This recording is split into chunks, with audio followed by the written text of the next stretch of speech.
Then is your break. Okay, there you go. You are on Facebook Live now. And then we're hitting 57. Yep. Ay, ay, ay. We are going to go live on Seattle Sports Weekly. Gee, thanks for the Facebook Live. Yo, people, we are live. You're live. We're going to be live in a second on Seattle Sports Weekly.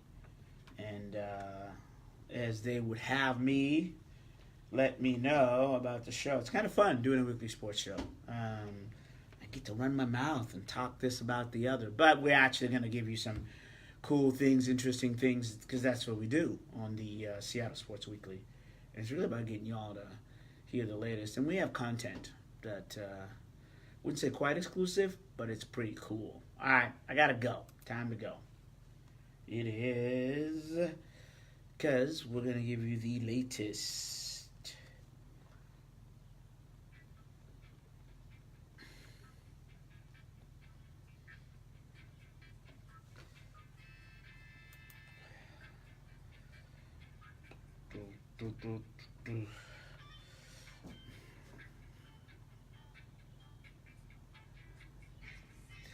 Yeah, man.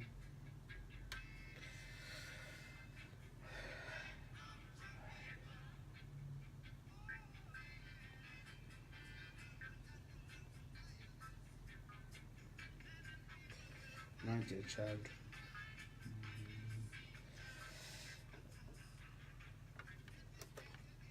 Yeah, let me tell you what it is. Let me tell you what the business is. It is high noon. That is Seattle Sports Weekly. We're on every Thursday. Imagine that. Well, I don't want to cut Bob off abruptly there. From 12 to 1. Coming live from Rainier Avenue Radio.world. And what we do every week is we go around the Seattle sporting scene and just really take a look what's happening, and really what differentiates us from everybody else is why it's happening. Yeah, the how you probably have, the what you probably know. That's obvious, right? Because you being a sports fan. If you're not, welcome aboard. And this is Mazvita Maraire on Seattle Sports Weekly on Rainier Avenue Radio.world. And so, as I said, we talk about the how and the what, and even sometimes when. Okay, so we do talk about how, what, where, and when we talk Seattle Sports Weekly. That is an old journalism acronym if you are a writer. Well, I guess you don't have to be a writer anymore, but that's really about storytelling, if you will, in the journalism world, and it is about who, what, where, and when is what it's all about, and some shout-outs. I'm going to start out giving out shout-outs to this, that, and the other. And let me see. KT is a shout-out. Can't really tell you what all that's about, but shouting that out. And J-Dub is going to be on from CascadiaSports.net. He is our college sports editor. The man does it all. That is Jeff Wright, but he is at his Twitter handle is J-Dub. And so that's what he do. That's what he does. And so, J-Dub, I'm going to plug in Facebook while I talk and see what y'all looking at, so I know what I'm looking at. And so we are Facebook Live. For those of you that are listening, those of you that are watching, we are actually live on Facebook because Daniel Bellis and the company said, well, let's go to Facebook Live. That's the ongoing thing right now. And, we like to stay ongoing and be in the know. So that way I can say, if you don't know, you don't know. And that's what we're going to do. And that's what we do. That's just what we're about. And so I'm going to plug in Rainier Avenue Radio.world and see, comes up and kind of see what's going on. Oh, yeah, okay, got it. Yep, see myself on there and all of that stuff. I'm actually going to mute that because that is just going to be a distraction. Absolutely is going to be a distraction. What I got to do is to deliver a good show for y'all. So, as I said, CascadiaSports.net, Jeff Wright will be on here, and he's the college sports editor. And I say he does it all. He covers the UW, and he is there. 23.55 minutes all the time. The guy covers practice. He's at the games, as we all do. That's the thing about us, right? You're getting people that are at practices, at the games, hence why you're getting the audio that you do. And we do. We go out there, we cover practice, we go to the games, and we we talk to the players. You're getting sometimes exclusive stuff. Sometimes you get what weekly coaches are talking about at the press conference. It's all a potpourri is what you will get. But what you definitely get is authentic stuff that's truthful. Don't really like to deal too much in terms of, the rumors and all of that. And I know that's part of the what's out there. But for me, it's really about having you guys delivering, having you think about it. Because I think that's, I wouldn't say disingenuous. I mean, it's good for some people. Let me just put that out there. But that's not really how I learned my journalism and what it's about. Because you already know. You don't want rumors. Who wants rumors? Shanae, Mookie, Ray Ray, and all of them? Okay, I'll give you that. But I don't know if that's really what you are there for. So, without further ado, let's take a look at the what. So the what was the Seattle Seahawks lost 24-17. Yeah, they did to the Chicago Bears. Their second game in a row. And that was on the road, which is another anomaly. Most teams don't start 2 games on the road, but okay, so they did, and then they lost 24-17. Really kind of a heartbreaking loss in a couple different ways. Seattle lost to Denver, if you remember. That was the first game of the season, and that was a 27-24 loss. My whoa was because Chicago had 24, so 24 seems to be the number. Not a betting guy, but 24 came up twice. Who knows, whatever that means, but I'm just telling you what's out there. So after the heartbreaking loss, heartbreaking twice, if you will, after the loss to the Denver Broncos, the Pete Carroll and the coaching staff came out and vowed that they would commit to the run. That was the whole idea. They only attempted just 6 runs in terms of Chris Carson in that game. And so it was, no. What we're going to do now is we said we got Brian Schottenheimer is a new offensive coordinator, and we drafted Rashard Penny from San Diego State in the first round, and we're committed to the run. And we brought in in came Mike Scolari, out went out Tom Cable as the offensive line coach, and we're going to go to the zone blocking. We're going to move away from the zone blocking as we did under Tom Cable and Darrell Bevel, because the athletes we have, or they need to be able to block man to man. What's the difference when you do zone? Remember, that's right tackle, left tackle. They can, between themselves, say, well, I'll take that guy, you take that guy. And you're really guarding a zone. So you're waiting for the defensive line to come at you. And then from there, that's when hence the zone blocking. If it's man-to-man, you're basically saying, if you're the right guard, tackle, whatever you are on the front line, you are going to go say, man, I'm going to take that guy, you got that guy. And off you go. So that's the difference. So, I digress. Well, no, I related this. So I go back to what the Schottenheimer said, and Pete Carroll was all about. Yeah, defensive coordinator as well, Ken Norton, but new offensive coordinator, new offensive line coach, and we're going to commit to this because if we run the ball, then we can wear down their defense, and we've got Russell Wilson with whom we believe in, blah, blah, blah. And so what happens? Yeah, they do not commit to the run in both games. And in the second game, to be quite honest with you, they come back. It was a close game you know what? That's the thing about positive Pete and the Seahawks. As long as they're in the game, then they can always, they believe they have a chance to win. Okay, well, and what that means, if they're down by 2 scores, they believe that they can always get a quick one, which is what they do. The Seahawks actually, when they do their hurry-up offense, the tempo offense, and I asked Russell Wilson last week about that, and he likes the up-tempo. Obviously, something that started on the West Coast years ago, and basically the up-tempo offense is supposed to, you put the defense on your heels, right? You can run, you can pass, you can roll out, you can do all kinds of things, hence the up-tempo offense. It's it came off the West Coast offense that started, which was really a passing offense. Way back in the day, Stanford ran that and others. But so yeah, when the Seahawks go to up tempo, and usually, you know what, if you're down by a couple scores in the NFL, fourth quarter, you can usually sneak one in your up tempo offense because the defense is basically giving you everything in the front. So you can, dink, dink, dink, dink, dink down the field and get you a quick touchdown. Then the defense or field goal, whatnot. I mean, basically what the defense is trying to do is say, you know what, you can eat up yardage, but you're not going to get behind us. That being the defensive backs, the free safeties and whatnot. And some teams will actually go to a cover 2 or cover 3. Cover 2 is when you've got the free safety and the strong safety. Cover 3, which is something that the Seahawks are doing, and we'll see if we can get to Ken Norton and hear what he talked about yesterday. When you have the 3 safeties out there, then part of that is the pass, right?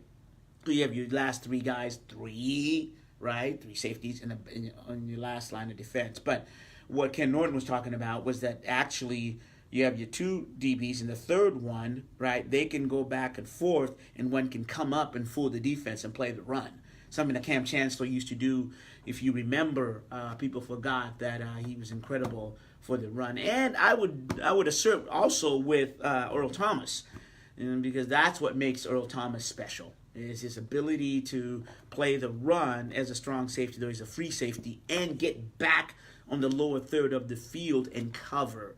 But what makes Earl one of the greatest free safeties out there is his ability to close down on the speed, close down on the ball carrier. Nobody covers, and when you hear that quite a bit, right? What does that mean? Well, that means the ability to go, if there's 15 yards between you and I, that ability to close those, that's the close, right? You've got the ball, I'm 15 yards away. Closing is how fast do I get from where I'm standing to where you are and put you on your backside. That is what is called the closing speed in terms of when you hear that in the NFL. Some of you might already know that, but that ability to do that is what separates good to great. Earl Thomas is one, Ken Easley.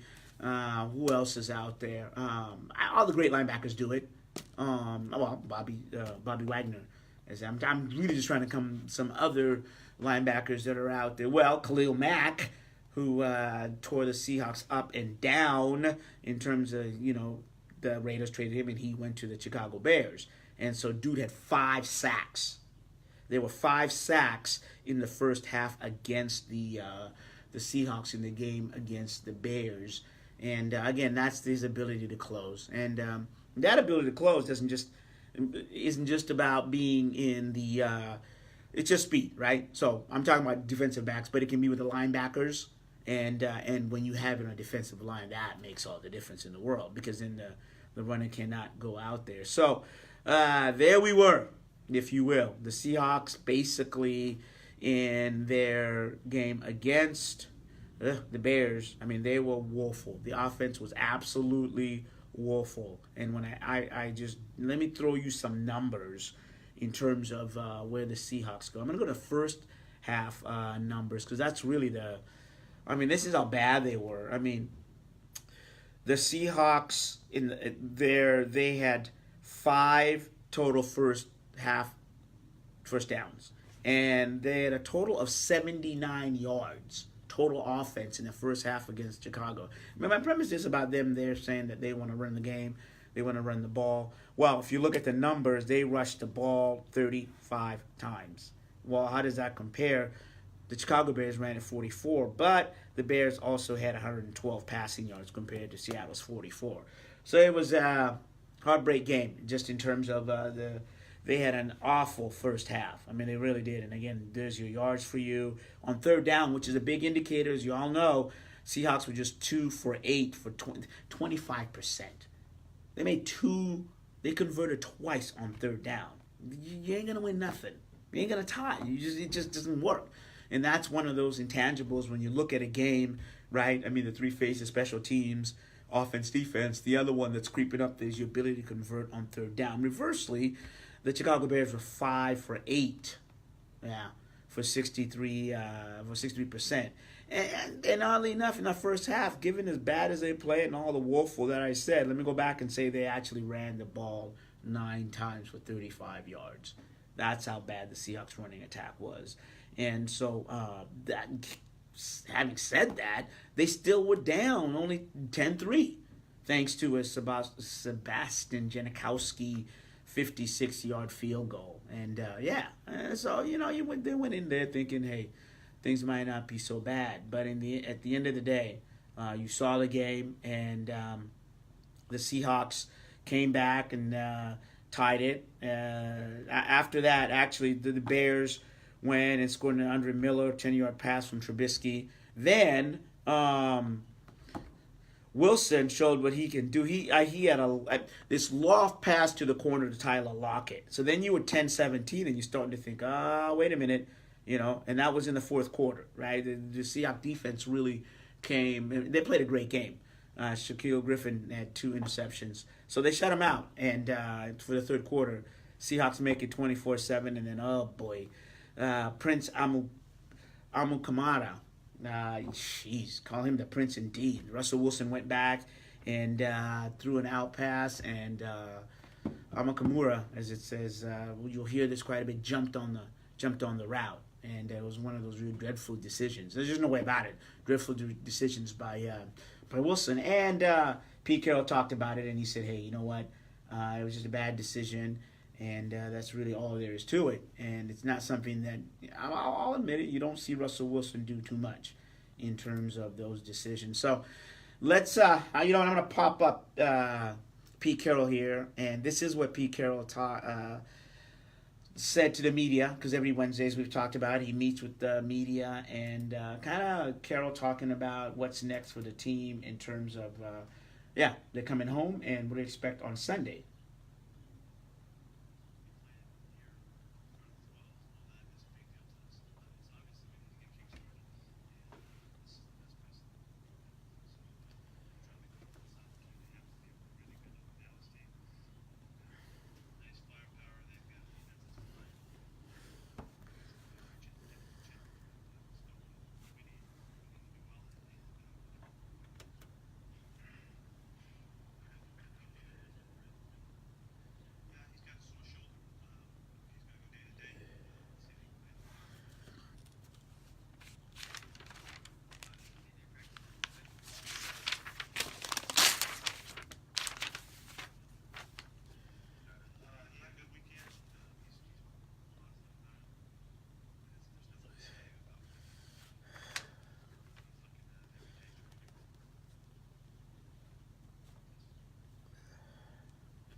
Yeah, just to cut in here, because that's kind of what we do when we listen to audio and things like that, and I'm just going to stop the tape. So if you're unaware, what happened is that Chris Carson, who had been playing really well, and in terms of the yards and all this, well, let me be real specific. That's all like vagueness. So the Sounders.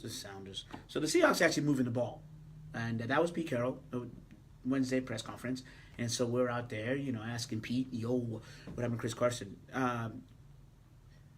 Pete Carroll said that Chris Carson was gassed because, okay, he's tired. Well, gassed because he played 2 extra plays on the special teams. So there was some mystery about what happened with Chris Carson. And you can see the inconsistency that's going on because he's saying we got to. What did he say? He said more runs. We need more first downs. Okay, got that, coach. So you want to run more. You got Chris Carson, who you said is now, after game 1, you lost in Denver. You said, this is our guy, and, he's going to be the starter, and we're going to go. And then you say, okay, in the Denver game, you put in Rashard Penny, and you say that he's gassed. Yeah, it didn't make any sense whatsoever. And then, that's where all that question was. I don't want to say controversy, but that's where some of those things were. So here we're going to go again. I'm going to continue the audio. This is Seattle Seahawks head coach Pete Carroll talking with the media on Wednesday. And he's talking about the run game and what the team needs to do. And I preface it that he did say that he wants the 12s and they're ready to come home. And this is something that the team is looking forward to because this Sunday they will take on the Dallas Cowboys at 125. Let me make sure that's absolutely right. And it's the home opener. So, Pete Carroll.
All right, that is Seattle Seahawks head coach Pete Carroll. He was his weekly discussion with the media, and there it is.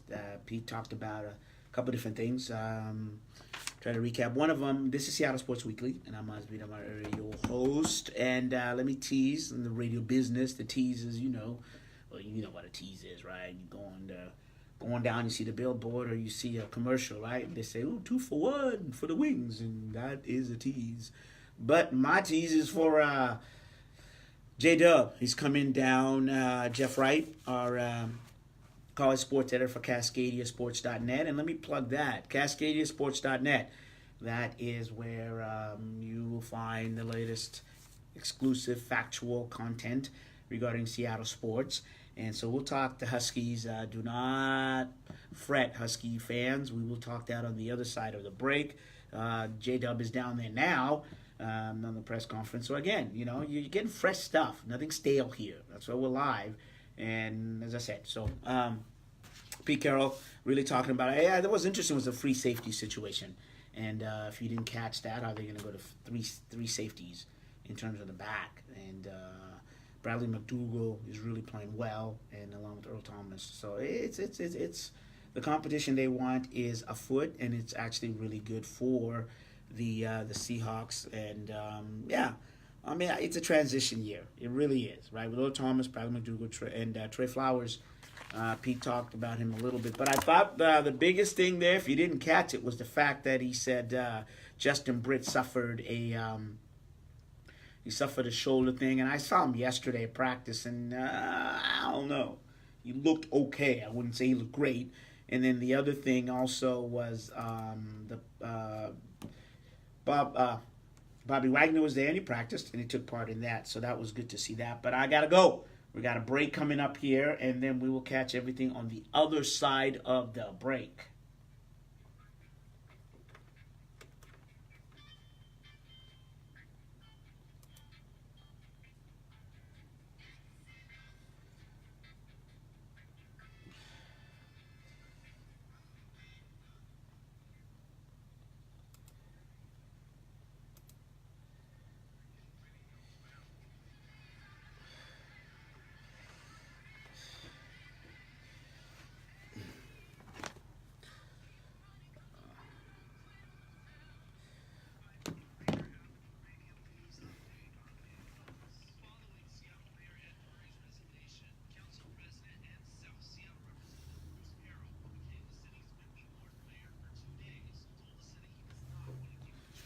What?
Hey. All right, cool. Can you hear me? I can hear you fine. Can you hear me? Yeah, I can. Okay, great. We'll work with it. We're getting ready to come back on the break here. And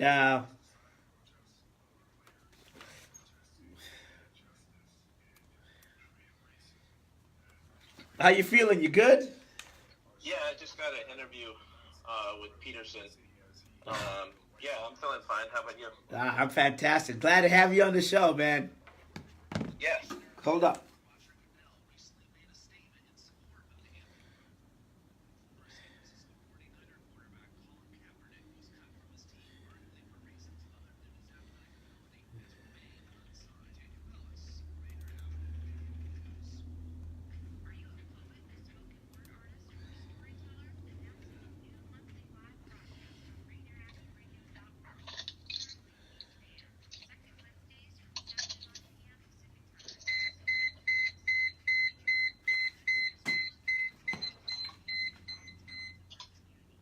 All right, I'm gonna coming to the break.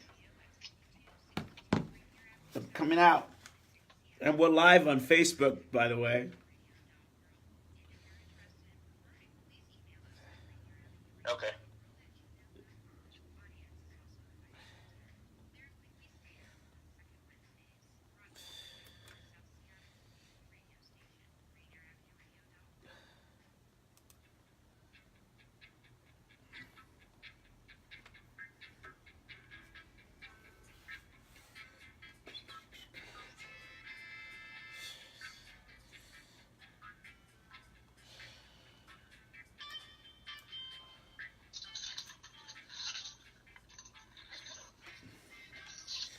Yeah, that's right. You know it. We are back for another half hour Seattle Sports Weekly. And as I said, promised. You know, when you make a promise, you're supposed to keep your promises, and we try to keep our promises here. So we're going to try this, and we'll see what we got. But J-Dub, are you on there? Can I hear you? Can you hear me? I'm here, Mazvita. How you doing, man? Not too bad, not too bad. All right, so let's see if we can, I'm going to turn on the levels here. All right, let's hear you. Where are you at right now? I'm over at UW.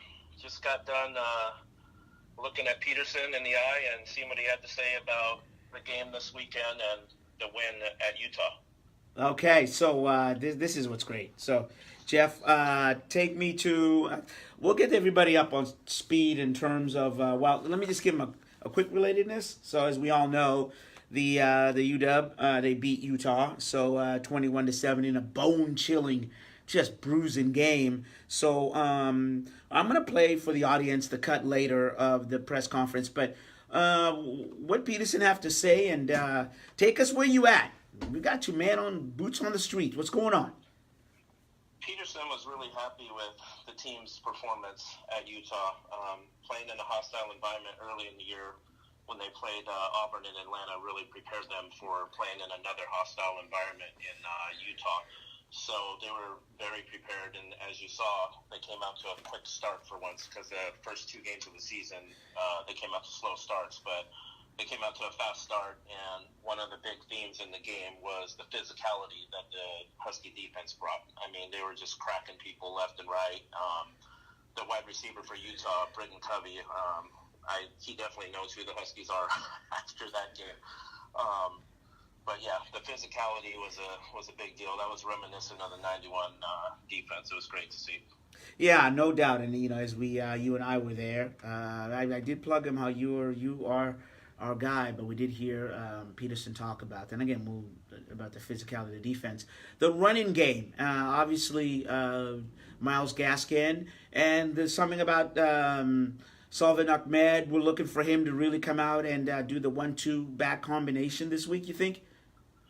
I think so. Peterson kind of alluded to it earlier in the week. He said, a lot of people were wondering why Salvin Ahmed wasn't involved more in the game plan against Utah. And he basically said that, they have a lot of good running backs, and it's hard to get them all in the game. And he also said if you don't see a guy in the game, then there's other factors that are involved, like injuries during the week or somebody gets banged up in practice or whatever. So nobody really knows. It's kind of a gray area what happened with Salvin Ahmed last week, but I expect him to be back in the fold this weekend with Gaskin.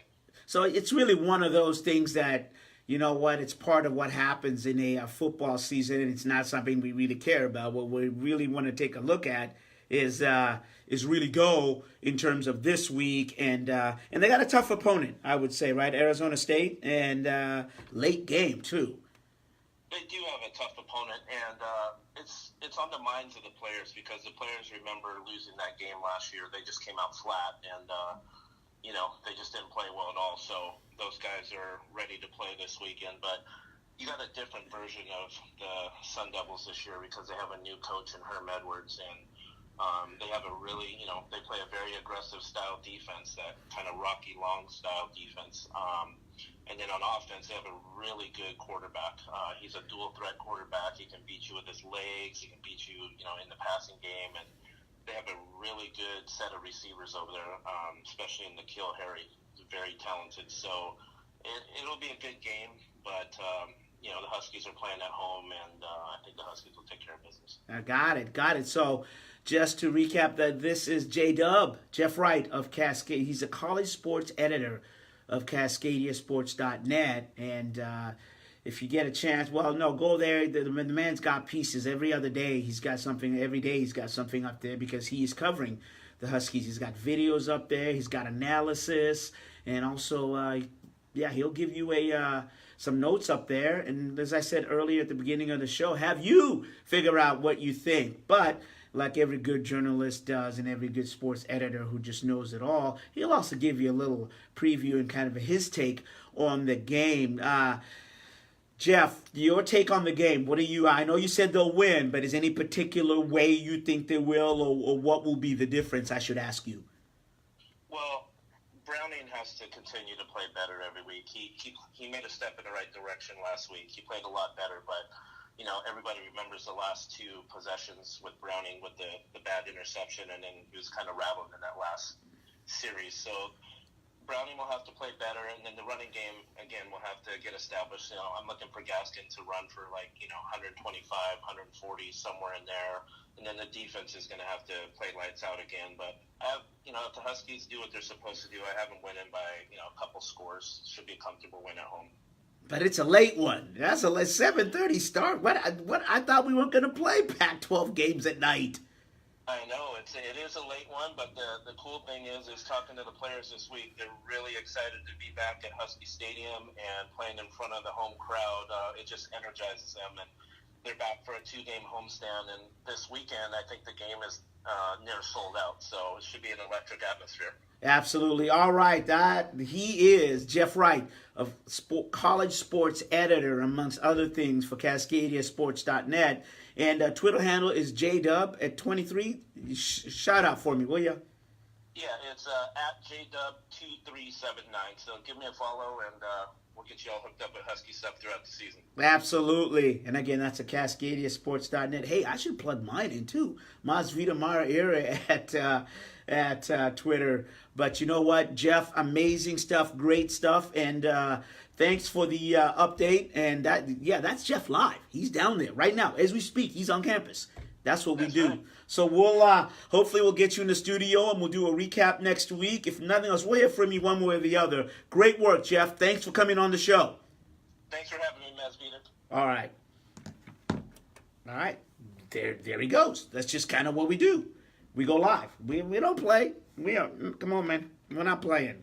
This is Seattle Sports Weekly here live on Rainier Avenue Radio.world. We're about the business. We are about the business, giving you the fresh cut. All y'all on Facebook, you can't see. I can't do fresh cut because I don't have no hair. But yo, I'll be like Jordan. He's been gone for a minute or so. But so there it is.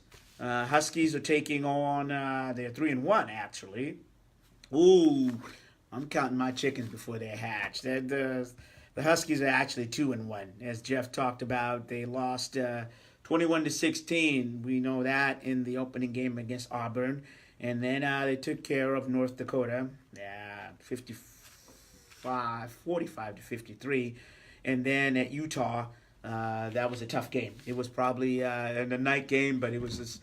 Man, these guys were hitting. And so that was, I thought for me, that was going to be one of the tougher games for the Huskies in terms of, they've always played Utah tough, and Utah plays them tough. And I really think that for me, I'm looking at their schedule. Take a quick look here. They've got, when I look at the away games, and anyways, so it's 21-7 at Utah. And when I look at the away games, well, let me just tell you who they got. They got Arizona State, obviously. We talked about that with Jeff.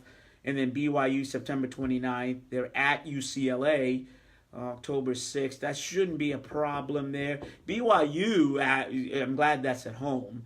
And BYU's looking like a good game for the Huskies. And then Colorado is here. And then they play at Cal. Not really expecting too much. Former UW offensive coordinator is there now. And then Stanford, whoa, Nelly, as Keith Jackson would say. They're going to play some football on November the 3rd. That's a big game. Right now, the Huskies are ranked 10th. And let me pop up and tell you exactly. And Stanford is also ranked in there. So if they play out both of these teams, that'll probably be one of the games of the year. Hopefully what you'd like to see, which you never get to see, is when College Game Day starts. So the rankings actually are right here. Funny you should ask. Depending on where you look. Alabama, Georgia, Clemson, Ohio State, Oklahoma, LSU, Stanford, Notre Dame, Auburn, Penn State. Washington is tied with Penn State for 10th. And I'm looking at the ESPN poll, right? So take as you may.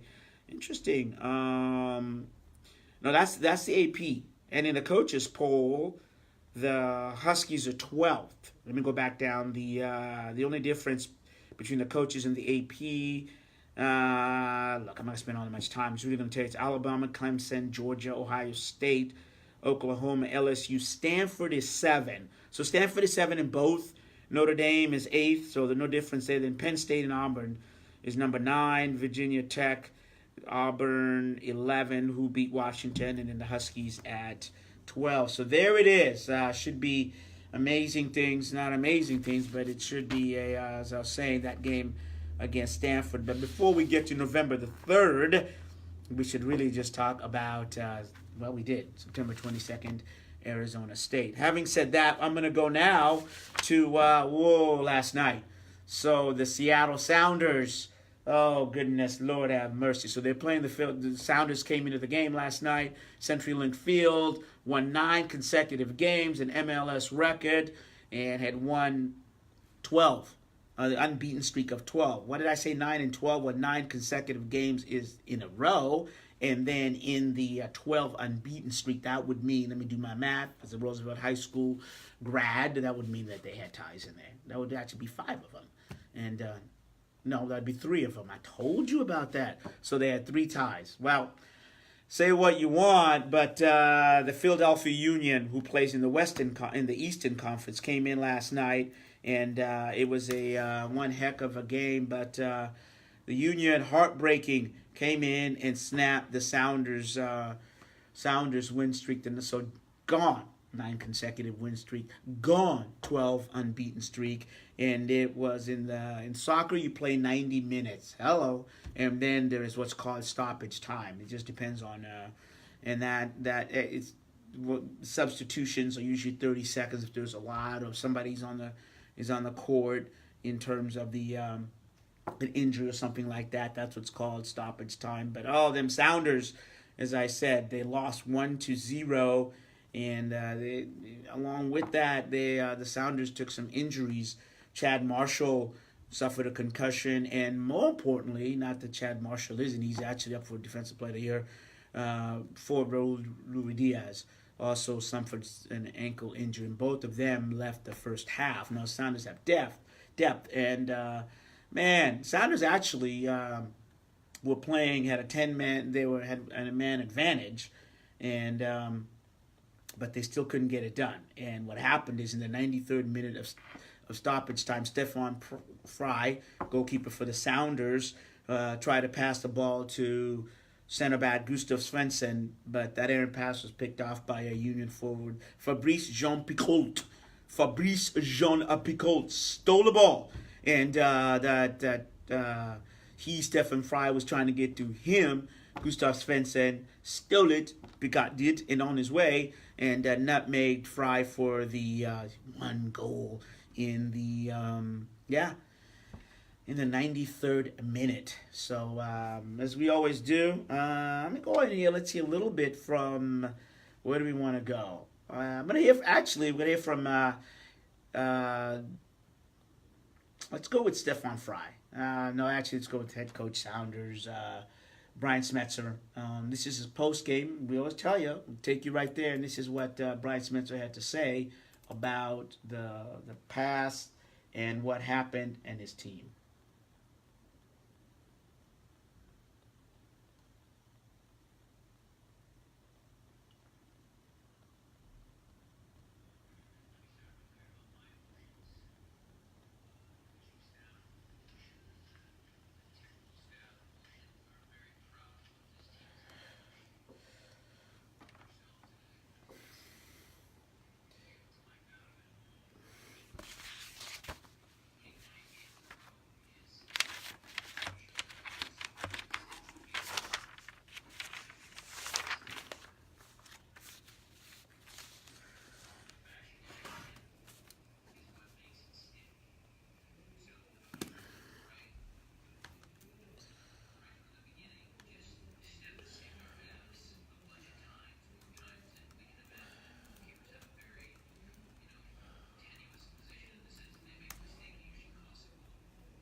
Yeah, that is Seattle Sounders head coach Brian Smetzer. And just talking about the Sounders' loss last night to the Philadelphia Union. And again, their 9-game unbeaten streak was snapped. And he talked about what you heard there.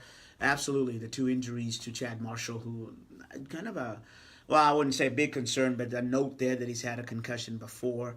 And I'm not going to doom and gloom. I don't know.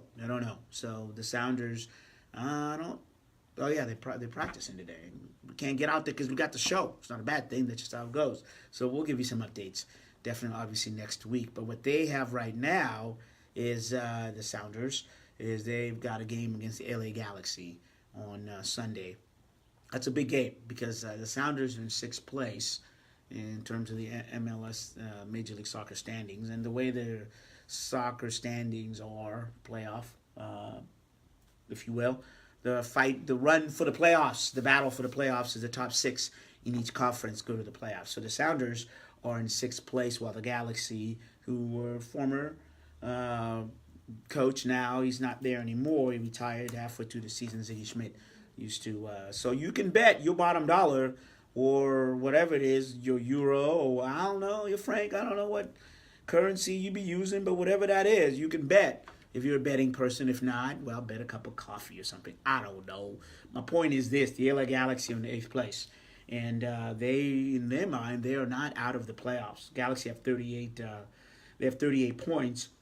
They're sitting in 8th. Sounders have 44 points. So a win by the Galaxy against the so-called the Sounders would be, we would get them back in there. They're not out of the playoffs, right? Because here we go with that math again. The 6 points separate the Galaxy at 8 and the Sounders. And also the thing about all of that, so I know that you know that I know that actually for the Western Conference, Sporting KC is in first place with 51, but FC Dallas has 50 points, while the LA has 2 teams. Los Angeles is 47 points, Portland 47, Real 45, and Seattle 44. So really, if you want to take a look at this, 6 points really separate number 6 and number 2 in the Western Conference playoffs. So, and then if you add the Galaxy, I should duly note, Vancouver Whitecaps are 7th with 40 points, and that's who the Sounders beat last week. So it's tight in terms of the run to the playoffs, and really nothing really separates any of those, because the Sounders did beat they beat most of those teams, and in that 9-game win streak that he talked about, Smetzer did. Let me just take a look. I know that they beat Sporting KC. They did. They beat Sporting KC 3-1. So that's kind of something that really tells you exactly how tight all of this is. So Sporting KC's in first place, but the Sounders, when they're doing their thing, running up and down the schedule, running roughshod, they beat Sporting KC, and that was at home on Labor Day on September the 1st, if you will. So, it's a run for the playoffs. It's going to be a tough go at it, and tough go in terms of it can go either way. You're hoping that the Sounders will get back. You know what? I think a win over the Galaxy would says a lot. It's a big game. Sunday's game is huge for both teams. As I said, I think it'll create a little bit of separation between the two teams, and it's getting we're getting there. Let me take a quick look. How many more games are left? 1, 2, 3, 4, 5, 6. 6 games left? Well, there you go. 6 games left in the Sounders schedule. Yeah, so quick glance at their schedule. As I said, probably ad nauseum.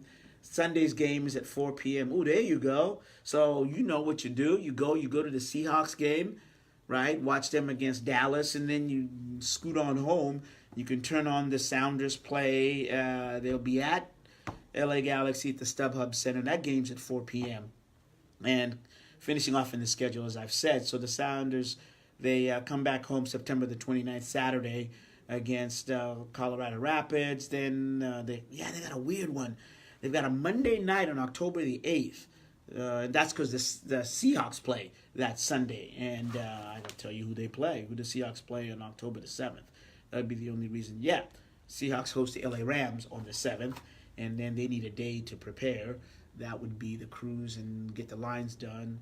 I'll be interested to see if the lines still stay on. One of the things that happens is if you go to enough for these things, is when the Seahawks play, and then the Sounders, usually then the Sounders play, it depends if the hard-working people, the grounds crew, get the lines off. If you've ever seen a game, I don't know if you stayed late, but they paint the lines, and what happens is, right, obviously, with that non-adhesive paint, if you will, what happens is then a guy comes with this blowtorch, and he basically goes in every one of those lines, and the heat then has the lines dissipate.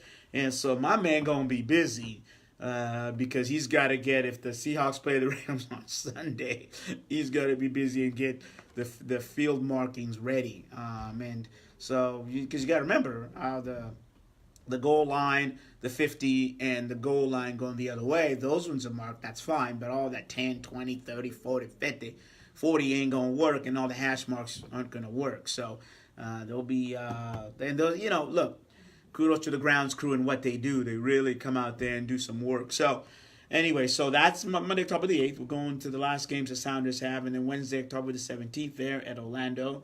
And then Houston Dynamo, and they finished the season against San Jose Earthquakes on October 28th. And really, looking at who they play, they actually playing the Quakes, the Rapids, as I said, the Houston Dynamo. All those three teams are Houston's 9th, Colorado 11th, and San Jose is 12th in the conference. So the point is that the Sounders have a favorable schedule, if you will, after the LA Galaxy. And even, like I said, the Galaxy, it's a big game, but the Galaxy are in 8th place and have a coaching change. But they have Zlatan Ibrahimovic, and he is probably one of the best strikers that in soccer. And, oh, man, the guy's a decorated career. And, hey, he played for my squad, Man U.